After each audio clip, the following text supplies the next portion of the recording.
Hello मेरे प्यारे बच्चों, ये मेरा यूट्यूब चैनल पर फर्स्ट वीडियो है। मेरे स्टूडेंट्स ने मुझसे कहा कि मैम आप एक ऐसा चैनल बनाओ कि जिसमें आप प्रीवियस ईयर के क्वेश्चंस, केस स्टडी हो, ये सब एक ही जगह प्रोवाइड कराओ। तो मैंने सोचा कि मैं भी अपना यूट्यूब चैनल खोलती हूँ। तो आज मेरी यूट्यूब चैनल पर ये फर्स्ट वीडियो है। आज हम क्लास 12th का मैथमेटिक्स, कंडीशनल मैथमेटिक्स सब्जेक्ट का कंडीशनल प्रोबेबिलिटी चैप्टर नंबर 13 है, ये कंडीशनल प्रोबेबिलिटी स्टार्ट करेंगे।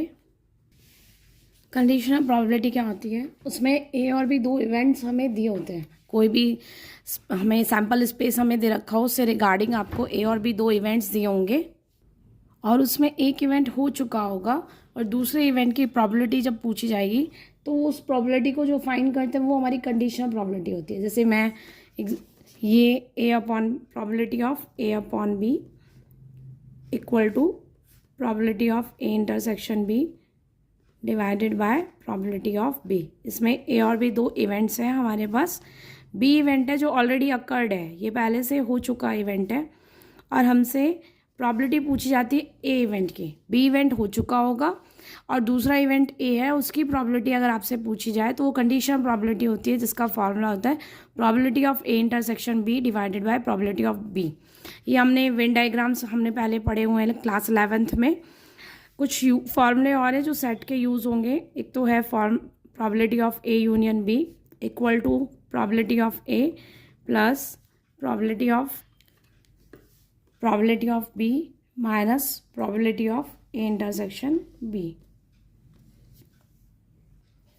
ये हम जानते हैं कोई दो इवेंट, एक इवेंट हो रहा हो और एक इवेंट ना हो रहा, उसके ना होने की प्रोबेबिलिटी का सम इक्वल टू 1। एक तो ये फॉर्मूला हम यूज़ करेंगे कंडीशनल प्रोबेबिलिटी में और एक फॉर्मूला ये हम यूज़ करेंगे।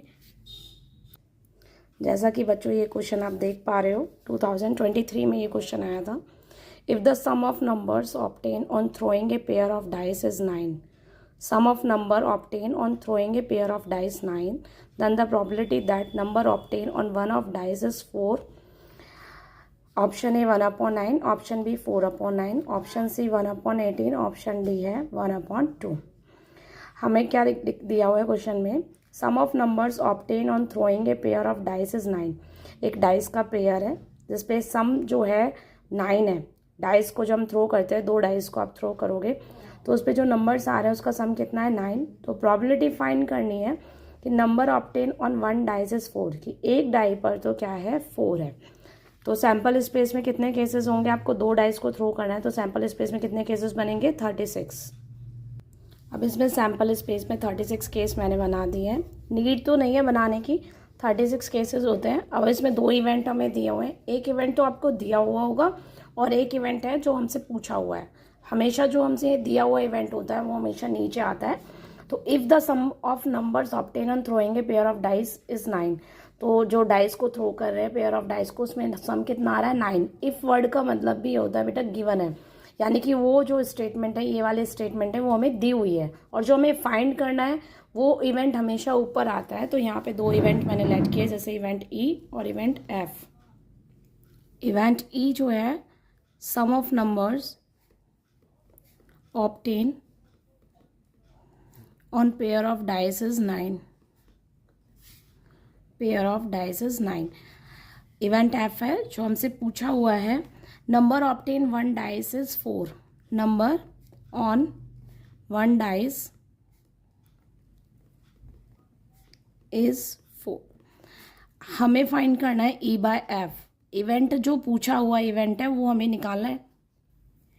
इसमें जो इवेंट जो हमें दिया हुआ इवेंट है वो ई इवेंट है और पूछा इवेंट है हमसे कौन सा? एफ। तो बच्चों इसमें एफ बाय ई निकालना है, एफ बाय ई।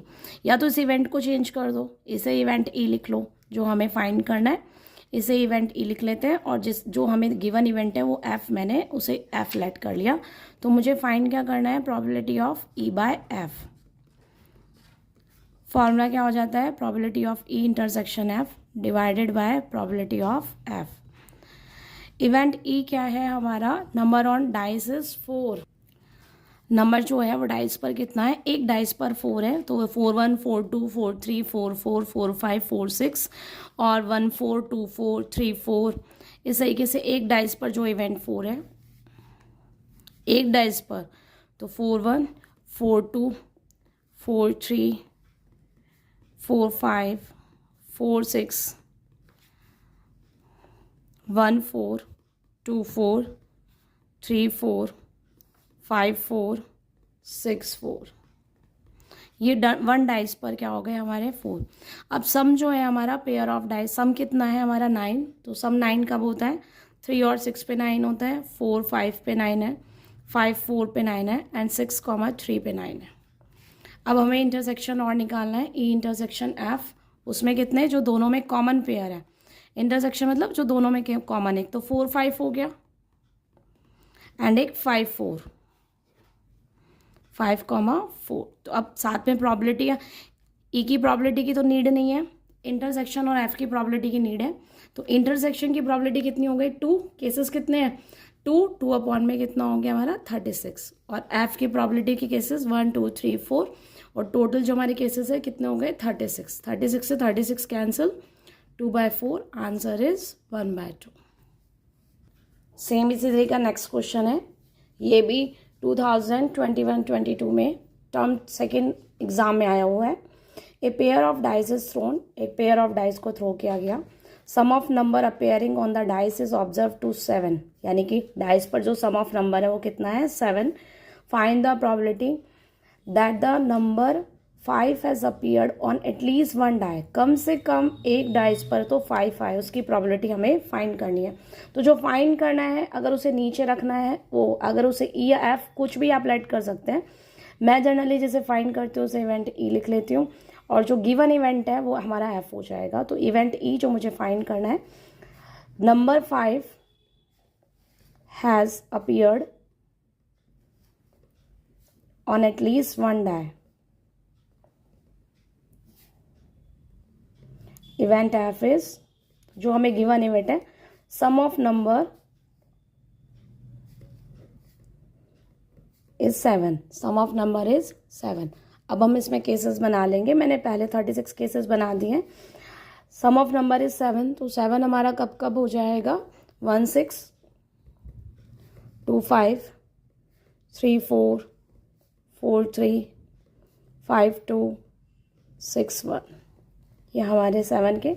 और नंबर 5 एटलीस्ट 1 डाई, मतलब नंबर कम से 5 जो है वो कम से कम एक डाइस पर तो आया है, और ज़्यादा से ज़्यादा दोनों डाइस पर। तो कम से कम एक डाइस पे 5 कब आएगा, जब 5 1, 5 2, 5 3, 5 4, 5 5 वाला केसेस भी आएगा, इसमें एटलीस्ट है, एटलीस्ट का मतलब होता है कम से कम एक डाइस पर तो आए ही आए, और ज़्यादा से ज़्यादा दोनों डाइस पर भी 5 आए। तो 5 6, इसके अलावा 6 5 हो गया, 1 5, 2 5, 3 5, 4 5, ये सारे केसेस। अब हम निकाल लेते हैं ई इंटरसेक्शन एफ। इंटरसेक्शन में जो दोनों में कॉमन है 2,5 एंड 5,2। फॉर्मूला हमारा probability of E by F equal to probability of E intersection F divided by probability of F. इसमें हमारे इंटरसेक्शन में 2 केसेस अपॉन में 36, एफ में हमारे 1 2 3 4 5 6 केसेस, 6 अपॉन में 36, 36 से 36 कैंसिल, आंसर इज 1/3। ये नेक्स्ट क्वेश्चन है, ये भी हमारा 2021 में आया हुआ क्वेश्चन है। Given that E and F R events such that probability of E equal to 0.8, probability of F equal to 0.7 and probability of E intersection F equal to 0.6. Find probability of E bar upon में probability of F bar. Now we will find probability of E bar upon में probability of F bar. Upon में वही same conditional probability है। Formula क्या हो जाएगा, यहाँ बार है तो आपको बार के साथ लिखना है, E bar intersection F bar divided by probability of F bar. ऐसे क्वेश्चंस के लिए वेन डायग्राम हमें आना चाहिए 11th में। वेन डायग्राम से क्या है, फॉर्मूले याद नहीं करने पड़ते। वेन डायग्राम अगर हमें आता है तो, जैसे मैं ये वाला जो, वैसे ये जो फॉर्मूला है ये डी मॉर्गन लॉ है, डी मॉर्गन लॉ अगर याद है तो ये बहुत ईजी है। ई एज इट इज़ लिख दो, ये साइन चेंज कर दो यूनियन, और फिर ये एफ का डैश हो जाता है। और किसी का डैश कैसे निकलता है, 1 में से उसको माइनस कर दो उसके होने की प्रोबेबिलिटी को। इसे भी हम इजीली याद कर सकते हैं। और वैसे ये वेन डायग्राम है, मैं आपको वेन डायग्राम बताती हूँ। जैसे ये इस तरीके से बॉक्स बनाया, ये एक इवेंट ई और ये क्या है हमारा एफ। ई बार का मतलब हो गया ई नहीं हो, ई के अलावा सारा, तो ई बार का मतलब ये सारा, ई के अलावा ये सारा पोर्शन बाहर का। और एफ बार का मीन्स क्या हो गया, एफ नहीं हो, एफ के अलावा, तो एफ ये हमारा है, इसके अलावा बाहर का सारा पोर्शन। अब इंटरसेक्शन का मतलब होता है जो कॉमन है, तो ये वाला पोर्शन है जो हमारा कॉमन है। अब ये वाला पोर्शन कौन सा हो गया, ये जो पोर्शन होता है हमारा, ये यूनियन होता है। वेन डायग्राम में क्या होता है, ये इवेंट ई है और ये इवेंट हमारा क्या है, एफ। ये पूरा इवेंट ई होता है, ये पूरा इवेंट एफ होता है। ये जो अंदर कॉमन वाला पोर्शन होता है ये इंटरसेक्शन एफ होता है। और ये पूरा कंप्लीट मिला के ये हमारा यूनियन होता है, यूनियन। अब इसमें क्या आया, मेरा बाहर वाला फिगर आया जो दोनों में कॉमन है। इसका मतलब क्या हो गया, यूनियन नहीं हो, यूनियन नहीं हो यानी कि यूनियन का डैश। तो यही तो फॉर्मूला था। आप या चाहो तो डी मॉर्गन लॉ है वैसे याद कर लो, ई एज इट इज, इंटरसेक्शन की जगह साइन चेंज हो जाएगा यूनियन और एफ का होल डैश, और किसी का डैश निकलता है 1 में से माइनस कर दो।